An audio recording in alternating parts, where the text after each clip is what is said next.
ಹುಬ್ಬಳ್ಳಿಯ ಕೆಎಂಸಿಆರ್ಐ ಆಸ್ಪತ್ರೆ ಮೇಲೆ ಲೋಕಾಯುಕ್ತರು ದಾಳಿ ಮಾಡಿದ್ದು ದಾಖಲಾತಿಗಳ ಪರಿಶೀಲನೆಯನ್ನ ನಡೆಸುತ್ತಿದ್ದಾರೆ. ಆಸ್ಪತ್ರೆಯಲ್ಲಿ ಔಷಧಿಗಳನ್ನ ಹೊರಗೆ ಬರೆದು ಕೊಡ್ತಾ ಇರುವಂತಹ ಬಗ್ಗೆ ದೂರುಗಳು ಬಂದಿದ್ವು. ವ್ಯಕ್ತಿಯೋರ್ವ ಇಂಜೆಕ್ಷನ್ಗಾಗಿ ಪರದಾಡ್ತಾ ಇದ್ದಂತಹ ವಿಡಿಯೋ ವೈರಲ್ ಆಗಿತ್ತು. ಈ ಬಗ್ಗೆ ಉಪಲೋಕಾಯುಕ್ತ ಫಣೀಂದ್ರ ಸ್ವಯಂ ದೂರನ್ನ ದಾಖಲಿಸಿಕೊಂಡು ತನಿಖೆ ನಡೆಸೋಕೆ ಸೂಚನೆಯನ್ನ ನೀಡಿದ್ದಾರೆ. ಒಬ್ಬ ರೈತರು ಔಷಧಿಗಾಗಿ ಹುಬ್ಬಳ್ಳಿ ನಗರದಲ್ಲಿ ಮಧ್ಯರಾತ್ರಿ ಓಡಾಡ್ತಾ ಇದ್ದಾರೆ ಅಂತೇಳಿ ಒಂದು ಸೋಷಿಯಲ್ ಮೀಡಿಯಾದಲ್ಲಿ ದೂರು ದಾಖಲಾಗಿತ್ತು. ಅದಕ್ಕೆ ಸಂಬಂಧಪಟ್ಟಂತೆ ನ್ಯಾಯಮೂರ್ತಿಗಳು ಒಂದು ಸ್ವಯಂ ದೂರನ್ನು ದಾಖಲಿಸ್ಕೊಂಡಿದ್ದರು. ನ್ಯಾಯಮೂರ್ತಿ ಫಣೀಂದ್ರ ಸಾಹೇಬರು ಅದಕ್ಕೆ ಸಂಬಂಧಪಟ್ಟಂತೆ ವರದಿನ ತಯಾರಿಸಿ ನಾವು ಲೋಕಾಯುಕ್ತ ಸಂಸ್ಥೆಗೆ ಕೊಟ್ಟಿದ್ದೀವಿ. ಸೊ ಅದಕ್ಕೆ ಮುಂದುವರೆದಂತೆ ಸಾರ್ವಜನಿಕರಿಂದ ಕೆಲವು ದೂರುಗಳಿತ್ತು ಕಿಮ್ಸ್ ಆಸ್ಪತ್ರೆ ಬಗ್ಗೆ. ಸೊ ಸಾರ್ವಜನಿಕರಿಗೆ ಇಲ್ಲಿ ಏನು ಸೌಲಭ್ಯಗಳು ಒದಗ್ತಾ ಇದೆ, ಚಿಕಿತ್ಸೆ ಯಾವ ರೀತಿ ಕೊಡ್ತಾ ಇದ್ದಾರೆ, ಸೊ ಆಡಳಿತ ವ್ಯವಸ್ಥೆ ಯಾವ ರೀತಿ ನಡೆಸ್ತಾ ಇದ್ದಾರೆ ಅನ್ನೋದ್ರ ಬಗ್ಗೆ ಒಂದು ಪ್ರಾಥಮಿಕ ವಿಚಾರಣೆ ಮಾಡಿ ಒಂದು ವರದಿಯನ್ನು ಕೊಡಿ ಅಂತ ಹೇಳಿ ನಮಗೆ ಆದೇಶ ಮಾಡಿದ್ದಾರೆ. ಸೊ ಆ ಕಾರಣಕ್ಕೆ ಇವತ್ತು ಬಂದು ಕಿಮ್ಸ್ ಆಸ್ಪತ್ರೆಯ ಎಲ್ಲ ವಿಭಾಗಗಳನ್ನು ಶೋಧನೆ ಮಾಡ್ತಾ ಇದ್ದೀವಿ. ಇಲ್ಲ, ಡಿಪಾರ್ಟ್ಮೆಂಟ್ ಅಂದರೆ ಡಿಪಾರ್ಟ್ಮೆಂಟ್ಸ್ ತುಂಬ ಇದೆ. ನಮಗೆ ಇಲ್ಲಿ ಏನಂತಂದರೆ ಚಿಕಿತ್ಸಾ ವಿಭಾಗ ಮತ್ತು ಆಸ್ಪತ್ರೆಯ ಆವರಣದ ಶುಚಿತ್ವದ ಬಗ್ಗೆ, ಆಡಳಿತದಲ್ಲಿ ನಡೀತಾ ಇರೋಂಥ ವ್ಯವಸ್ಥೆಯ ಬಗ್ಗೆ, ಅಷ್ಟರ ಬಗ್ಗೆ ನೋಡೋಕ್ಕೆ ಬಂದಿದ್ದೀವಿ. ಇನ್ನು ಈಗ ಇನ್ಸ್ಪೆಕ್ಷನ್ ಮಾಡ್ತಾ ಇದ್ದೀವಿ, ಶುರು ಮಾಡಿದ್ದೀವಿ. ಸಂಜೆ ನಿಮಗೆ ಮಾಹಿತಿಯನ್ನು ಕೊಡ್ತೀವಿ.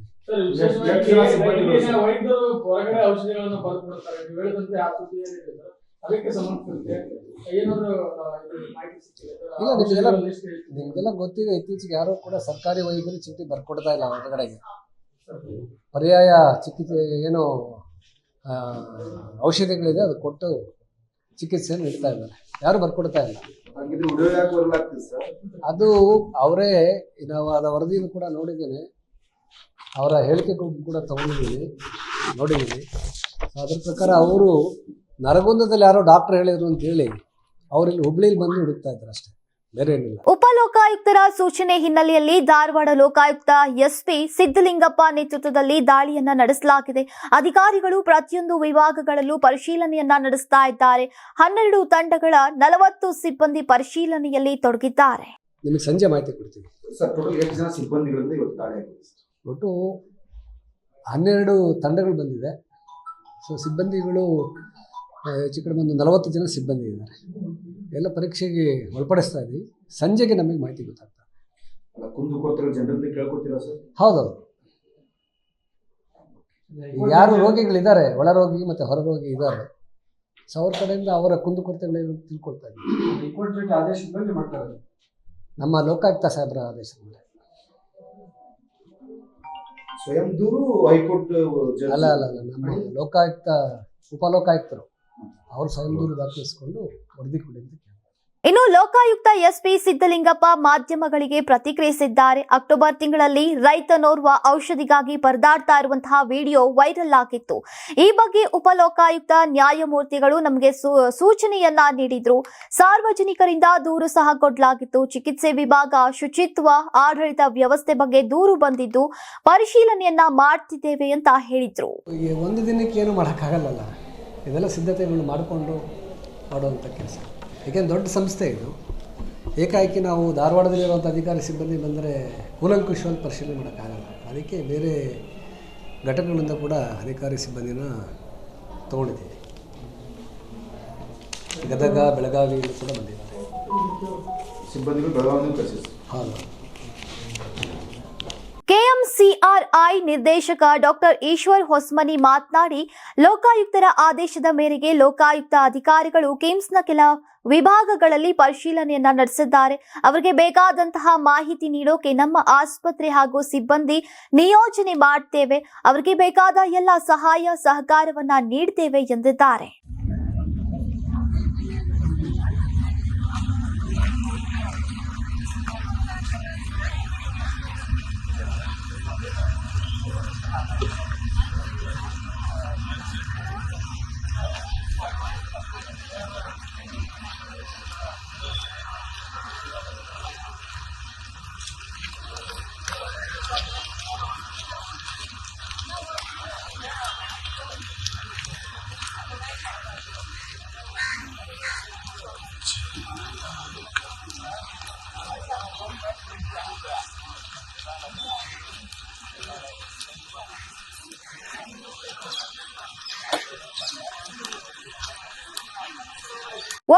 ಕೆಎಂಸಿಆರ್ಐ ಆಸ್ಪತ್ರೆಯಲ್ಲಿ ಲೋಕಾಯುಕ್ತ ಅಧಿಕಾರಿಗಳು ಸಿಬ್ಬಂದಿ ಫುಲ್ ತಲಾಶ್ ಮಾಡ್ತಿದ್ದಾರೆ.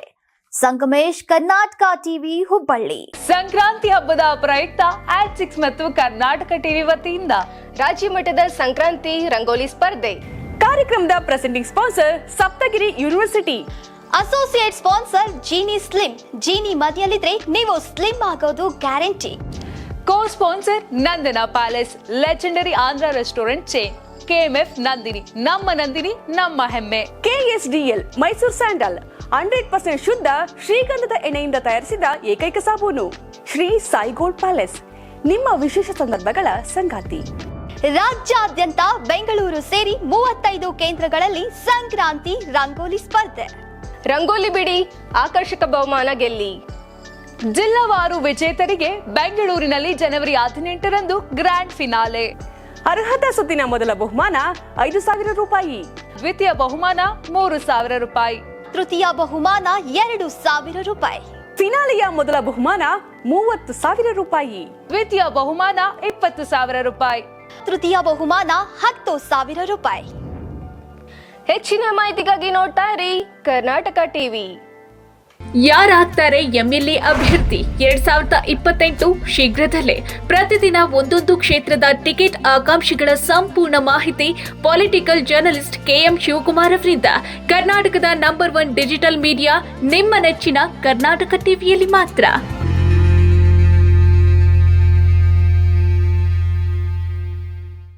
ನೀವು ಸಣ್ಣ ಆಗ್ಬೇಕಲ್ವಾ? ಅದು ಒಂದು ಉತ್ತಮ ಆಹಾರದಿಂದ ಸಣ್ಣ ಆಗ್ಬೇಕಲ್ವಾ? ಪ್ರತಿದಿನ ನಮ್ಮ ಜೀನಿ ಸ್ಲಿಮ್ನ ಯೂಸ್ ಮಾಡಿ ಯಾವುದೇ ಸೈಡ್ ಎಫೆಕ್ಟ್ ಇಲ್ದಂಗೆ ನೀವು ಸಣ್ಣ ಆಗ್ತೀರಾ.